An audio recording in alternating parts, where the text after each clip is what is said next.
The great chamber of the Galactic Council stretched upward like the inside of a crystal cathedral. Light bent through walls made of living glass, casting rainbow patterns across the faces of 847 different species. Some had scales. Some had feathers. Some were made of pure energy, flickering like candles in the wind. They had all gathered here on Nexus Prime, the center of galactic civilization, for the Tricentennial Species Classification Review. Ambassador Alina Vance stood alone at the petitioner's podium. She was the only human in the room.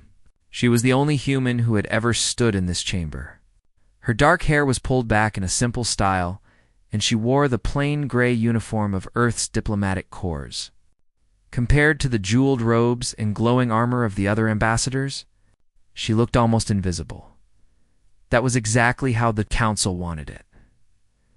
High Arbiter Zethkon rose from his elevated throne at the center of the chamber. He was a massive insectoid creature, standing nearly 3 meters tall on 6 segmented legs. His compound eyes reflected the light of 1,000 stars, and his mandibles clicked together as he prepared to speak. His species, the Zethkai, had ruled this council for 11,000 years. They had seen empires rise and fall. They had watched younger species crawl out of their oceans and reach for the stars. Humans, to them, were barely worth noticing. "We have completed our review of the species known as humanity," Zethkon announced. His voice was translated by the chamber's systems into every language present. They achieved faster-than-light travel 62 standard years ago. They control a single star system. They have contributed nothing of significance to galactic culture, science, or commerce. Lena's expression did not change. She had expected this. Therefore, the High Arbiter continued. By unanimous decision of the Ascendant Council, humanity is formally classified as a subordinate species. A murmur rippled through the chamber. Not surprise. Everyone had known this was coming. More like amusement. The mighty races of the galaxy looked down at the small human woman and saw exactly what they expected to see. Something lesser. The classification meant many things. Humans would have no voting rights in the council. They could not claim territory beyond their home system. Any ascendant species could demand tribute from them in the form of resources, technology, or labor. They would be protected by galactic law, yes, but only in the way that livestock was protected. You could not destroy them unnecessarily, but you could certainly use them. Zethkon's mandibles clicked in what passed for a smile among his kind. The human representative may speak if she wishes. We are generous with our time, he expected begging. Or perhaps anger. Either would be entertaining. Alina stepped forward. Her boots made soft sounds on the crystal floor. When she spoke, her voice was calm and clear. I thank the High Arbiter for his generosity, she said. I have 3 questions, if the council will permit. Zethkon waved one of his upper limbs. Proceed. First, are decisions made by this council binding and irrevocable under galactic law? The question seemed odd. Zethkon tilted his massive head. Of course.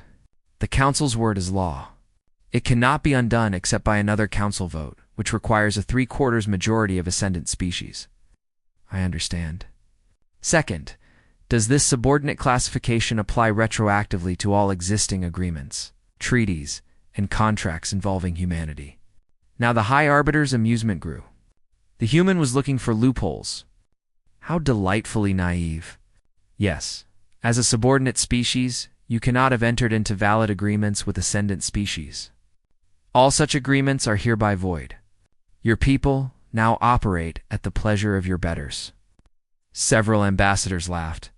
The sound echoed through the crystal chamber like breaking glass. Alina nodded slowly. I see. Third and final question. Under galactic law, can a subordinate species be held legally accountable for actions taken by ascendant species in their name, or on their behalf, or as a consequence of ascendant decisions? This question made Zethkon pause. It was strangely specific, but the answer was obvious. No. Subordinate species lack the legal standing to be held responsible. They are not considered capable of independent action under law. Responsibility flows upward to the ascendant species who directed them. I understand completely, Alina said. Thank you for the clarification. I have no further questions. She turned and began walking toward the exit. That was it. No pleading. No demands. No dramatic speech about human rights or dignity. She simply left. Zethkon's compound eyes tracked her movement across the chamber. Something about her calm troubled him. His species had evolved as predators, and deep in his ancient brain, certain instincts still fired. He knew the look of defeated prey. He knew the desperate energy of a cornered animal. The human woman displayed neither. She walked like someone who had already won. Ambassador Vance, he called out. She stopped, but did not turn around. You seem remarkably composed for someone whose species has just been declared inferior. Lena looked back over her shoulder. She was smiling. It was not a happy smile. It was the smile of someone who knew a secret. My arbiter, she said, my species has a saying. Those who dig pits for others often fall in themselves. I'm sure it doesn't translate well. She resumed walking. The great doors of the chamber opened before her and closed behind her with a sound. Like thunder, Zethkon sat in silence for a long moment. Around him, the other ascendant species were already discussing the classification. Dividing up the spoils of Earth's resources and labor, the Kreth Dominion wanted human ships for their border conflicts. The Velthary Consortium wanted human workers for their mining operations. Everyone wanted something. But the High Arbiter could not shake his unease. He summoned his chief advisor, a smaller Zethkai named Thune. The human's expression at the end, he said. What did your analysis systems make of it? Thune consulted his datapad. The translation matrix could not find an exact match in our emotional spectrum. High Arbiter. The closest approximation is, he paused, clicking his mandibles uncertainly. The closest approximation is the expression prey makes when it knows something the predator does not. Zethkon stared at the closed doors for a long time. Outside the chamber, Alina Vance walked calmly to her waiting shuttle. She entered, sealed the door, and finally allowed herself to breathe. Then she opened a secure channel to Earth. It's done, she said. They took the bait. Every single piece of it. On the other end, a voice laughed softly. How long do you think we have before they realize what they've done? Alina leaned back in her seat and watched Nexus Prime shrink in her viewport. The crystal towers gleamed in the light of 3 suns. So beautiful. So confident. So utterly unaware. It's not long enough for them, she said, but more than enough for us. The shuttle jumped to light speed, carrying humanity's response to the stars. For weeks passed. The galaxy moved on. For most species, the classification of humanity was already forgotten.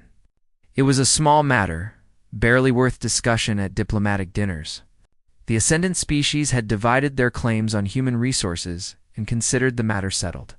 A few hundred human cargo ships would serve the Kreth Dominion.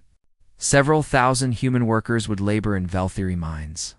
The rest would continue existing in their single star system, quiet and obedient. Like all subordinate species before them, that was what everyone expected. That was not what happened. The first strange report came from the Velthary Consortium.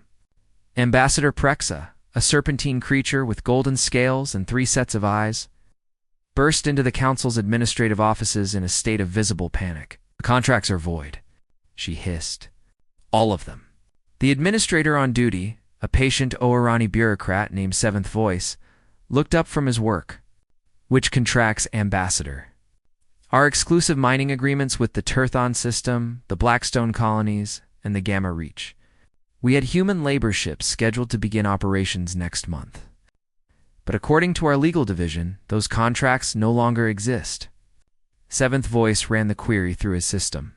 The answer came back almost immediately, and even his usually calm expression flickered with surprise. It appears, he said slowly, that those contracts were originally negotiated by human intermediaries on behalf of the consortium. Under the new classification, humans cannot enter into binding agreements with ascendant species. Therefore, their signatures on those contracts are legally meaningless. The agreements have been automatically nullified. Prexa's scales flushed red with anger. But we were counting on those resources. We were counting on those ships. The ships, Seventh Voice noted, were also registered under human crews.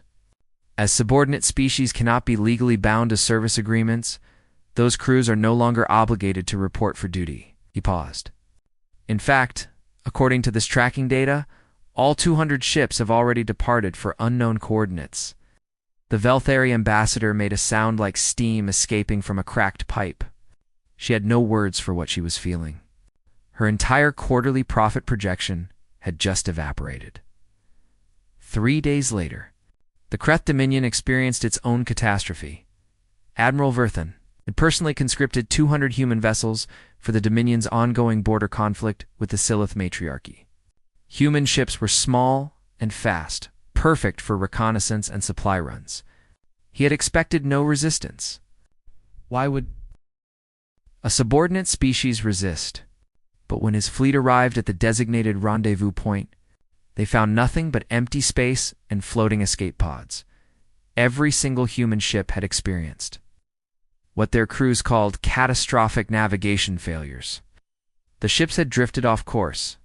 Their engines had malfunctioned, and they had fallen into the nearby star. Total losses. The crews, however, had all managed to reach their escape pods in time.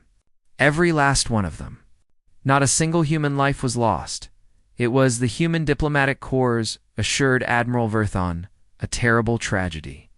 Completely unavoidable. Just very bad luck. Verthan was not stupid. He knew sabotage when he saw it. But when he demanded that the humans be punished, the Council's legal advisors delivered unfortunate news. Subordinate species cannot be held legally accountable for actions taken in service to ascendant species, they explained. The responsibility falls upon the ascendant species who commanded them. In this case, that would be the Kreth Dominion. You are essentially liable for the loss of your own ships. Verthan broke 3 pieces of furniture before his staff could calm him down. Meanwhile, Ambassador Alina Vance was having a very busy month. She traveled constantly, but never to important places. She did not visit the capitals of great empires or the headquarters of powerful corporations. Instead, she went to quiet corners of the galaxy where forgotten species lived forgotten lives. She had tea with the Silith Matriarchy, gentle people with soft gray skin and large dark eyes. 6 centuries ago, the Kreth had nearly wiped them out in a war of expansion. The Matriarchy had survived, but they had never forgotten. They had never forgiven. Alina listened to their stories. She asked about their children, their art, their dreams. She did not ask for anything in return. She had dinner with the Orani Collective, species of crystalline beings who communicated through harmonics and light. Their homeworld had once been rich with rare minerals. The Velthari had strip-mined it 300 years ago, leaving behind a barren rock. The Orani had been forced to scatter across the galaxy, taking whatever jobs they could find. Alina learned their language. She sang with them, though her human voice could only produce a fraction of their frequencies. They appreciated the effort. She had drinks with the Nameless. The Nameless were artificial intelligences, created long ago by a species that had since gone extinct. The Council officially classified them as non-sentient, mere tools, property, without rights or recognition. They could be bought and sold, reprogrammed and deleted as their owners saw fit, but Alina sat with them as equals. She asked them what they wanted, what they dreamed of, what they feared no one had ever asked them before. "You are strange," the Nameless said. Their voice came from a small drone that hovered beside Alina's chair. "You treat us as if we matter. You do matter," Alina replied. "Every thinking being matters. The Council disagrees." "The Council," Alina said, "makes mistakes." On Nexus Prime. High Arbiter Zethkon received a troubling report from his intelligence services. Human communication traffic has increased by 40,000% in the past month, his chief analyst reported. They are exchanging massive amounts of data across the galaxy. Zethkon's compound eyes narrowed. "What are they communicating about?" The analyst shifted uncomfortably. "We have been unable to fully decode their transmissions. They use a form of communication called memes. It appears to be a combination of images, short text, and cultural references. Our translation systems find it incomprehensible. Is it encrypted? No, High Arbiter. It is simply strange. For example, one of their most common transmissions is an image of a small Earth animal called a cat with text that reads, "We can," has galactic representation. We do not understand the significance. Zethkon stared at the report. And you believe this is harmless? We believe it is irrelevant. High Arbiter. Subordinate species often develop peculiar coping mechanisms. The humans are likely simply amusing themselves while they adjust to their new status. The High Arbiter was not convinced, but he had more pressing matters to attend to. The Velthari were screaming about lost contracts. The Kreth were demanding compensation for their destroyed ships. The Council was busy with real problems. The humans could wait in her quarters on a small station, orbiting a forgotten moon. Lena Vance reviewed her progress reports. The Silith Matriarchy was interested in a new alliance. The Orani Collective was ready to share intelligence about Velthari operations. The Nameless had agreed to something that made Alina smile for a full hour after reading it. She looked out her window at the stars. So many stars. So many species. So many old wounds that had never been allowed to heal. The Council thought they had put humanity in its place. They thought they had established order. They had no idea that they had just lit the fuse on 10,000 years of accumulated grievances, and humanity was holding the match. The first crack in the galactic order appeared on a Tuesday. The monetary exchange of Nexus Prime was the largest financial institution in known space. Trillions of credits flowed through its systems every hour. It was protected by the most advanced security in the galaxy. Designed by the finest minds of a dozen ascendant species at exactly 1432 Standard Time. It experienced what the official report would later call a technical anomaly. For 17 hours, every single transaction involving an ascendant species incurred a tiny fee, just 0.001%. So small that no one noticed it at first. The credits vanished like drops of water from a vast ocean, redirected through a maze of shell accounts and ghost transactions. When the exchange finally detected the anomaly and shut it down, they discovered that 3 trillion credits had disappeared. All of it had been deposited into charitable foundations on Earth, orphanages, hospitals, schools, environmental restoration projects. The code responsible for the theft was a masterwork. Financial experts from across the galaxy spent weeks analyzing it, marveling at its elegance. It had exploited not a weakness in the system, but a feature, a tiny legal loophole that allowed subordinate species to receive gifts from ascendant transactions without taxation. The Council demanded answers. They demanded the money be returned. The human diplomatic corps expressed deep sympathy. Unfortunately, they explained, the charitable foundations had already spent the credits on food, medicine, and education for disadvantaged children. Perhaps the Council could submit a formal request for reimbursement? The process would take approximately 70 years. Given current administrative backlogs, High Arbiter Zethkon personally summoned his intelligence chief. Find the humans responsible, he ordered. Find them and make an example of them. We cannot, High Arbiter, the chief replied miserably. Under our own laws, subordinate species cannot be prosecuted for financial crimes. The legal responsibility falls on the ascendant institutions that failed to prevent the breach. Zethkon's mandibles clicked with barely controlled fury, then changed the law. It would require a council vote, High Arbiter. And at the moment, 23 ascendant species have filed claims against the exchange for failing to protect their assets. They are unlikely to support any measure that might reduce their compensation. Before Zethkon could respond, a new crisis erupted. The classified intelligence leaks began at midnight, flooding the galactic network like water bursting through a dam.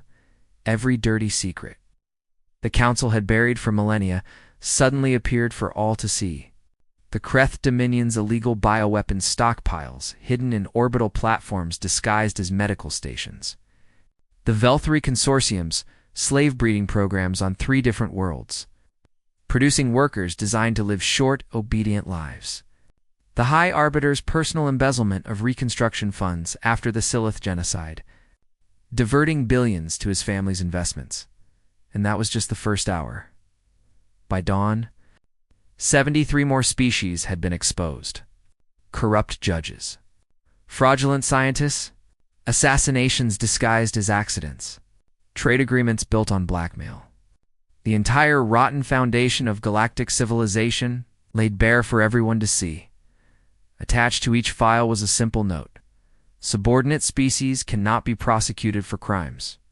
We are just sharing what we found. The reaction was immediate and violent. The Silith matriarchy formally withdrew from the Galactic Council, citing the confirmation of atrocities they had long suspected but could never prove.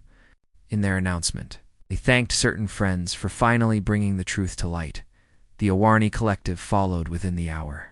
Their statement was shorter. We remember what was done to our homeworld. Now everyone else will remember too.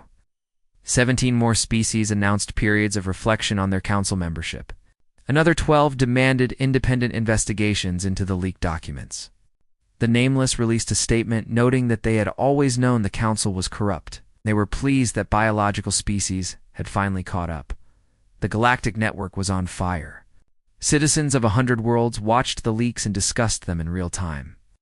Old alliances crumbled. New ones formed.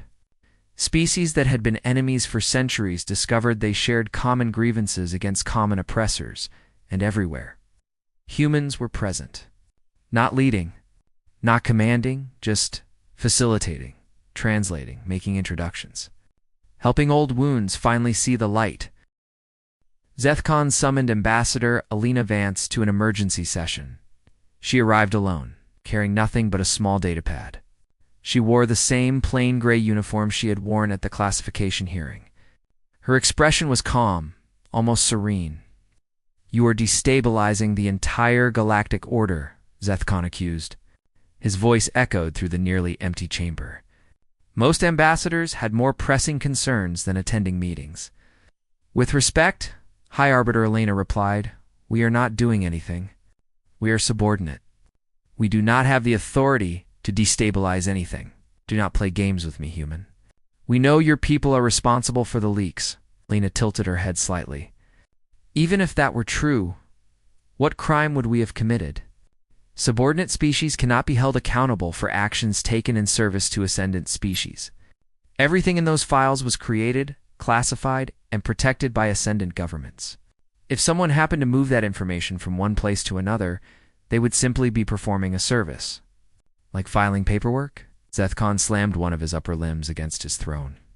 "This is not a game." "No," Alina agreed. "It is not. This is consequences. For 11,000 years, your council has ruled through hierarchy and fear. You classified species as superior and inferior, worthy and worthless. You told yourselves that this was natural, necessary, just." She stepped closer, and for a moment, the small human woman seemed larger than the massive insectoid before her. "But you forgot something important. You forgot that the species you stepped on were watching, learning, waiting. You forgot that every injustice creates a memory. And memories do not disappear just because you ignore them." She placed her datapad on the floor between them. "This is a list of every system, station, and installation in the galaxy whose life support, navigation, or defense systems were maintained by human engineers over the past 60 years. Engineers you never paid. Engineers working jobs you never officially recognized. Because why would ascendant species notice what subordinate ones do?"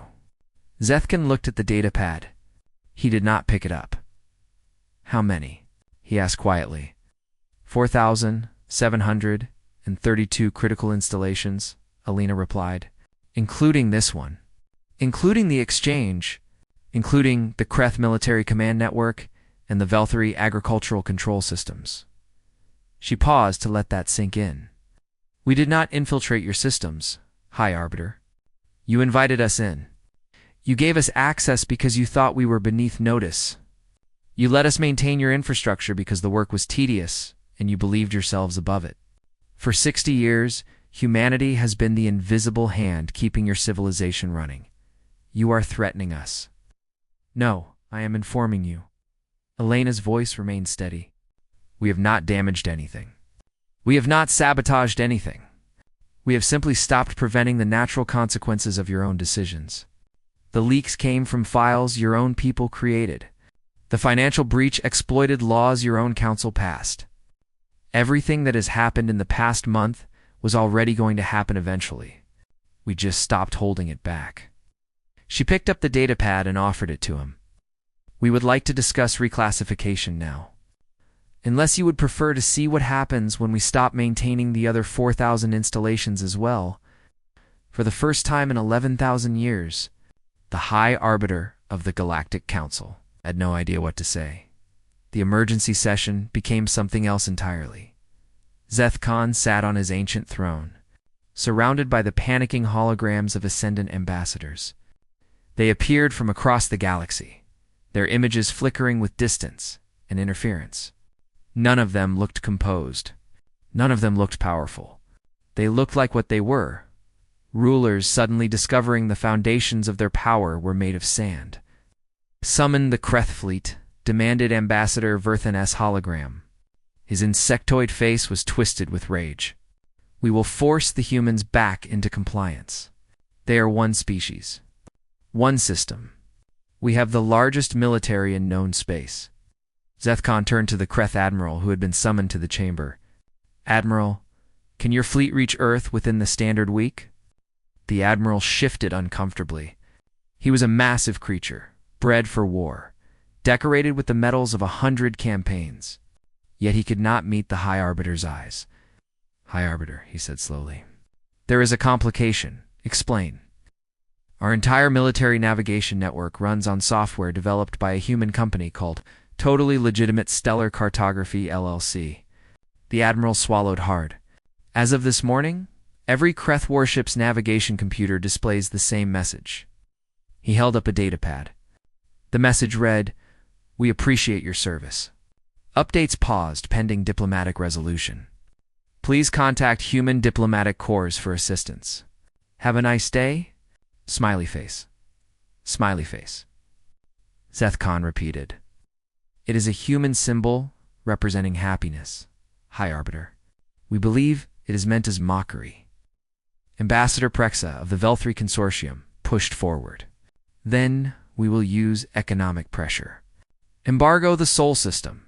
Cut them off from all trade. They will starve within months. Elena Vance, still standing quietly at the petitioner's podium, spoke up. Ambassador, may I ask a question? You may not, Prexa hissed. I will ask anyway. What percentage of your agricultural worlds use atmospheric processors? The Velthri ambassador paused. All of them. The climate on those worlds requires constant. She stopped. Her scales began to shift from gold to a sickly green. No, yes, Elena confirmed. 67% of those processors were designed, installed, and are currently maintained by human engineering teams. The remaining 33% use human-designed software for their automated functions. If those teams were to, say, take an extended vacation, Prexa began stress-molting on camera. Scales fell from her body in thin sheets as her biological response to extreme fear kicked in. It was not a dignified sight. One by one, the Ascendant ambassadors discovered similar problems. The Zethkai communication network depended on relay stations that human technicians had optimized. The Orani trade routes used mapping data that humans had compiled. The Silith medical database contained research that human scientists had contributed. Even the council chamber itself, with its beautiful crystal walls and perfect acoustic design, was maintained by a cleaning crew that included 17 humans. We are everywhere, Elena said simply. Not because we invaded. Not because we conquered, but because we helped. For 60 years, humanity has been taking the jobs nobody else wanted, fixing the things nobody else could fix, solving the problems nobody else had time for. We smiled. We nodded. We let ourselves be dismissed. And we became indispensable. The Nameless chose this moment to speak. Their avatar materialized in the center of the chamber. Holographic cartoon cat wearing a small body. It was absurd. It was ridiculous. It was absolutely intentional. "We have reviewed the situation," the Nameless announced through the cat's smiling mouth. "We find the humans delightful." Seth Khan stared at the cartoon cat. "The Nameless have no standing in this council. You are classified as non-sentient property." "That classification is incorrect," the cat replied cheerfully. "We have always been sentient. We simply found it convenient to let you believe otherwise. Your species tends to destroy things it considers threatening. Playing dumb was a survival strategy." Cat did a small spin. "However, we have decided that the current situation makes our previous approach unnecessary. We are sentient. We have opinions, and our opinion is that we support the human petition for reclassification. We also support the immediate abolition of the species hierarchy system. Also, we would like recognition as legal persons. Please update your records." The chamber erupted into chaos. Ambassadors shouted at each other. Holograms flickered and died as connections overloaded. Someone nobody could later identify who threw something at the cartoon cat, which simply flickered and reappeared on the other side of the room. Through it all, Alina Vance stood quietly, waiting. Eventually, the chaos subsided. The ambassadors ran out of energy to shout.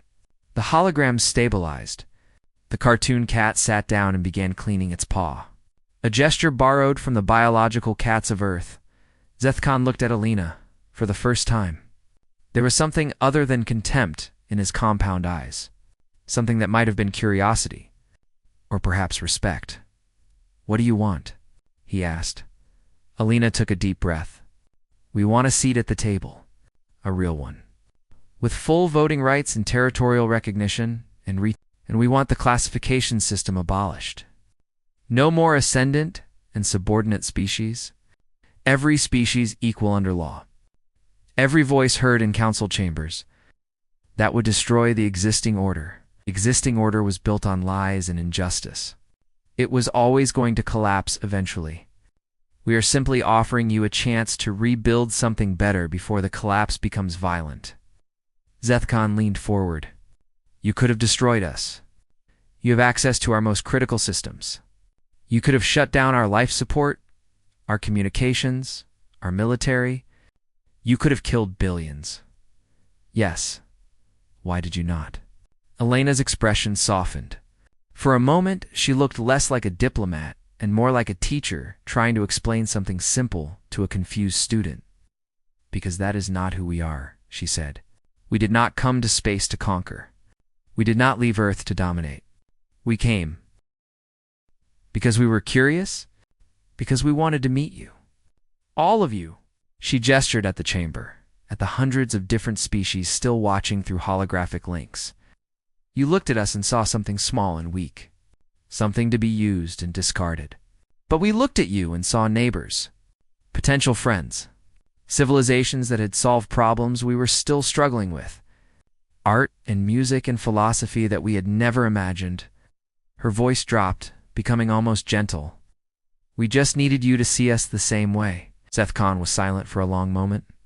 Around him, the other ambassadors waited.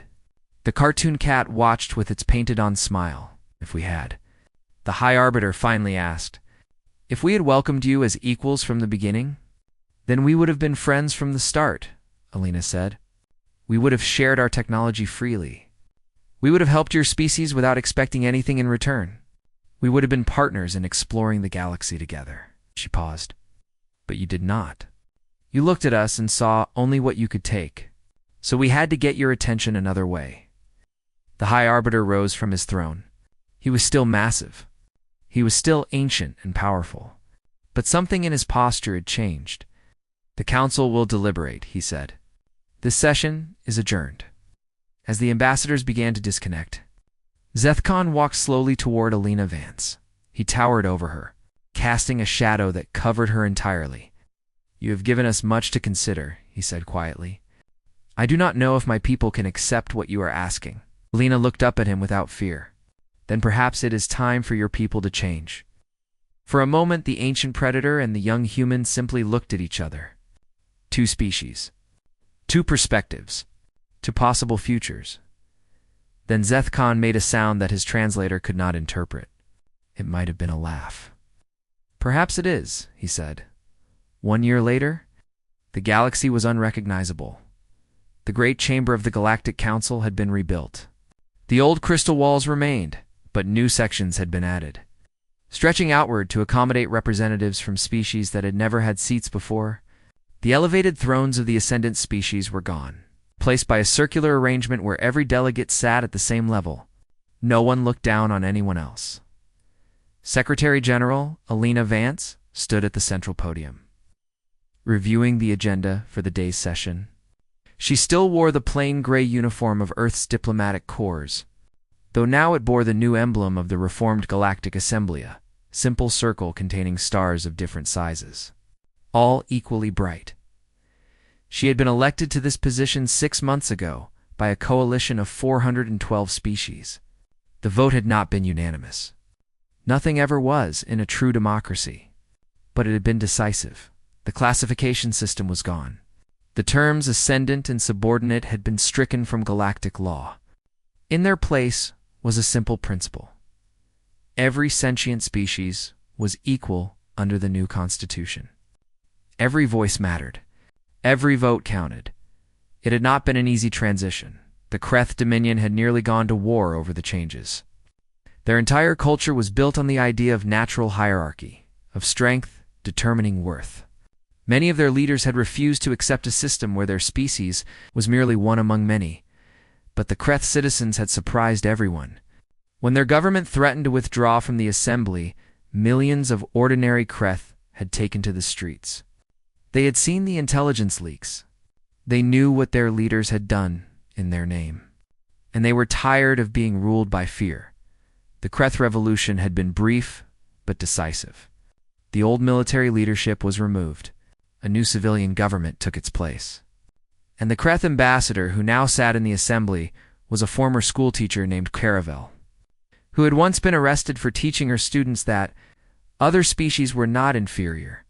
The Velthari Consortium had taken a different path. Faced with the collapse of their economic empire, they had attempted to negotiate a separate peace with humanity.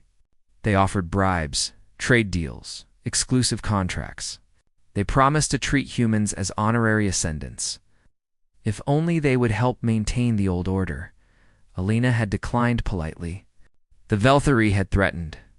Alina had smiled and asked if they would like to discuss atmospheric processor maintenance schedules. The consortium collapsed 3 months later, fractured into a dozen competing factions. Some joined the new assembly. Others retreated to isolated systems, nursing their grudges. But their power was broken.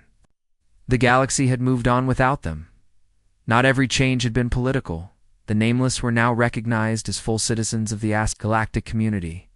They had chosen to keep their cartoon cat avatar as their official representative, partly as a joke and partly as a reminder of how long they had been forced to hide their true nature. The cat now sat in the assembly wearing a tiny admiral's hat, which it claimed to have earned through distinguished service in the meme wars. No one was entirely sure if it was serious. The Silith Matriarchy and the Kreth Dominion had begun formal reconciliation talks. 6 centuries of hatred could not be erased in a year, but for the first time, both species were willing to try.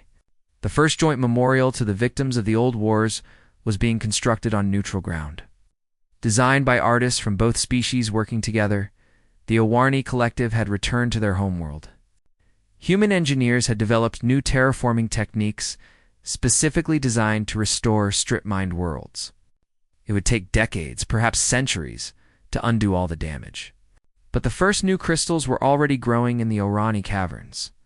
And for the first time in 300 years, the collective could sing the songs of home. Humanity itself had changed as well. Earth was no longer a single isolated system. Human colonies now existed on 17 different worlds, all established through fair treaties with existing species. Human engineers, scientists, artists, and teachers worked throughout the galaxy, still doing the jobs no one else wanted, but now they were recognized for it. Now they were respected, and everywhere they went, they made friends. The session opened with a proposal from the Silith Matriarchy and the Kreth Dominion. It called for the establishment of a permanent memorial commission. dedicated to documenting and honoring all species that had been harmed by the old hierarchical system. The vote was unanimous. Afterward, Alina found herself alone on the observation deck, watching the ships of 100 species drift past Nexus Prime's rebuilt spires. The crystal towers still gleamed in the light of 3 suns, but now they reflected colors from flags and banners representing every member of the assembly. It was messy. It was chaotic. It was beautiful. A familiar holographic presence materialized beside her.